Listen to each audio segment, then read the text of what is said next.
Hi అండి. Welcome back to వసంత విశేషాలు. ఎలా ఉన్నారు? అందరూ బాగున్నారా? నేనైతే చాలా బాగున్నానండి. ఈరోజు శుక్రవారం కదా, నా శుక్రవారం మార్నింగ్ రొటీన్ ఇలా ఉన్నదండి. పొద్దుటే పాపకి రాగి జావా కాసేసి ఎగ్ పొరుడుతోటి రైస్ లంచ్ బాక్స్ పెట్టేశాను. తన కాలేజీకి బస్ దగ్గర దించేసినప్పుడు వచ్చేప్పుడు చికెన్ తీసుకొచ్చానండి. ములక్కాళ్ళు లాతగా ఉన్నాయి అని ఒక 3 ములక్కాళ్ళు తీసుకున్నాను అనమాట. ములక్కాడ మా చికెన్ కర్రీ వండుదాం అనుకుంటున్నాను. నేను మా బాబు కలిసి ముందు పాలు తాగేసిన తర్వాత వంట స్టార్ట్ చేశాను. చికెన్ శుభ్రంగా కడిగేసుకున్నాను. నేను మా బాబు తింటాం కాబట్టి లెగ్ పార్ట్ తీసుకున్నానండి.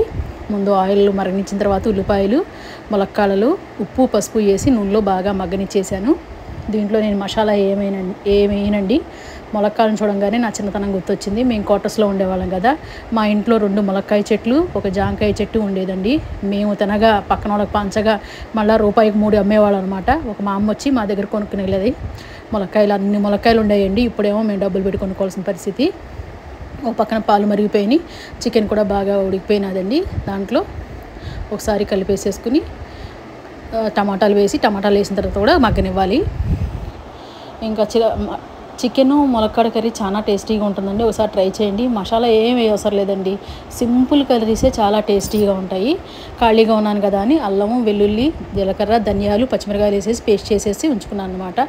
వీకెండ్స్ కదా, కొంచెం నాన్ వెజ్ ఎక్కువ వండుతాను. అందుకని కొంచెం 1/2 కేజీ అల్లానికి 1/2 కేజీ వెల్లుల్లిపాయలు, 1/2 కేజీ పచ్చిమిరకాయలు, ఒక 100 గ్రాముల జీలకర్ర, 100 గ్రాముల ధనియాలు వేసి మిక్సీ పట్టేసుకుంటే చాలా టేస్టీగా ఉంటుందండి. ఈ పేస్టు తగినంత కారం వేసేసుకుని కలుపుని తగిన నీళ్ళు పోసేసుకోవాలి. ములక్కాళ్ళు చాలా లావుగా లేతగా ఉన్నాయండి, చాలా బాగున్నాయి. ఒక చెట్టు ఉన్న వాళ్ళ దగ్గరే కొనుక్కుంటాను అనమాట. వాళ్ళు చక్కగా ఇంటి దగ్గర చెట్టు ఉన్న వాళ్ళు అనుకోండి, వాళ్ళు బాగా ఏమీ వేయకుండా పండిస్తారు కదా, బాగుంటాయి అన్నమాట. చాలా టేస్టీగా ఉన్నాయి. తగిన నీళ్ళు పోసేసుకుని ములక్కాడ కర్రీని ఉడకనిస్తున్నాను. రాత్రి లెఫ్ట్ ఓవర్ రైస్ ఉంటే దాంట్లో పెరుగు వేసేసి కలిపేసానండి.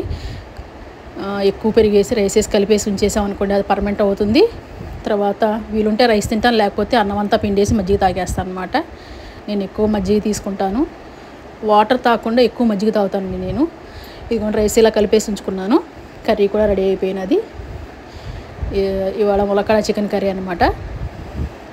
కొంచెం పులుసుగా ఉన్నప్పుడే ములక్కాడ కర్రీని దించుకుంటేనే బాగుంటుంది. మా పాపకి రైసు కలిపెట్టిన తర్వాత మిగిలిపోయిన లెఫ్ట్ ఓవర్ రైస్, అది కొంచెం రైస్ ఉడకబెట్టేసరి. వీడియో నచ్చితే లైక్ చేయండి, షేర్ చేయండి, సబ్స్క్రైబ్ చేయండి.